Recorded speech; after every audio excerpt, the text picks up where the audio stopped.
Allah akan mengampuni dosa-dosanya itu. Ghufira lahu ma bainahu wa bainal Jum'ah. Bayangkan kalau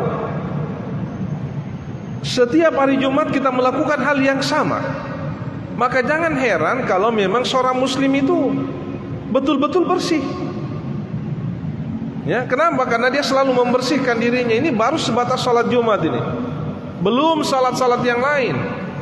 Apalagi kalau kita tidak pernah meninggalkan salat berjamaah di masjid. Wah, itu memang betul-betul bersih itu orang.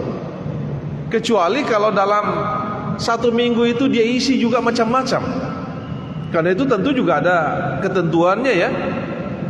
Yang pertama, ketentuan pertama adalah selama kita tidak melakukan dosa besar. Ya, selama tidak melakukan dosa besar. Karena dosa besar itu ya tidak ada pengampunannya selain bertaubat. Kalau dosa-dosa kecil ya yang dilakukan, apakah sengaja atau tidak sengaja, itu bisa terhapus dengan salat Jumat, memperbaiki salat Jumatnya. Bisa terhapus dengan langkah-langkah kita ke masjid ya. Kan salah satu yang penghapus dosa itu adalah setiap kita melangkahkan kaki kita ke masjid, satu langkah satu dosa yang dihapuskan. Ya. Wah, kalau begitu memang banyak dosa yang kita lakukan, ya banyaklah. Cuma kita tidak pernah sadar berapa sih sebenarnya dosa yang kita lakukan dalam satu hari. Kenapa? Saya mengutip pandangannya Imam Al-Ghazali ya. Dia mengatakan bahwa seluruh organ tubuh kita ini semuanya ya, kata beliau itu yang sampai 360 organ tubuh itu sangat berpotensi melakukan dosa. Sangat berpotensi. Ya. Coba baru ki bangun tapa langsung igarambai HP. Mana HP. Langsung dilihat, tapa ada di situ langsung gambar yang tidak baik. Itu artinya bapak sering membuka yang begitu, makanya itu yang pertama muncul. Apa ini? Yang berdosa itu sudah berapa organ tubuh itu? Ada tangan, ada mata. Ya kan? Maka itu kemudian bisa itu dosa yang bukan dosa besar. Tapi ingat, kalau dosa kecil itu menumpuk, itu juga akan jadi besar. Maka kemudian ya kita senantiasa melakukan perbaikan diri. Perbaikan diri kita ya baru kita memulai berwudu, baru mencuci tangan, ya sudah dosa-dosa yang dilakukan oleh tangan kita itu sebenarnya itu sudah dihapuskan oleh Allah. Kemudian berkumur-kumur dan seterusnya, apa yang dilakukan oleh lidah kita, mulut kita itu dihapus oleh Allah. Apalagi kalau sudah melangkahkan kaki, apalagi kemudian setiap Jumat pergi salat Jumat. Dengan salat Jumatnya itu bisa menghapuskan dosanya antara Jumat ini dengan Jumat berikutnya. Ini yang disebut oleh Rasulullah, ghufira lahu ma bainahu wa bainal jum'atil ukhra. Allah akan mengampuni dosa-dosanya dari Jumat ini sampai Jumat berikutnya. Ada berapa syaratnya tadi itu? Berwudu dengan baik, menyempurnakan wudunya. Ya, kalau menyempurnakan wudu hadirin jamaah, tentu bukan sekedar berwudu. Pertama ya menyempurnakan wudu itu melakukan juga semua sunnah-sunnahnya. Itu nanti itulah yang disebut dengan menyempurnakan wudu. Bukan hanya kan ada orang terkadang saya lihat ada orang yang berwudu itu tidak sah memang wudunya. Kalau wudu kita tidak sah, itu kan berpengaruh pada salat kita. Otomatis salat itu tidak sempurna, tidak sah juga. Bukan tidak sempurna, tidak sah malah salatnya.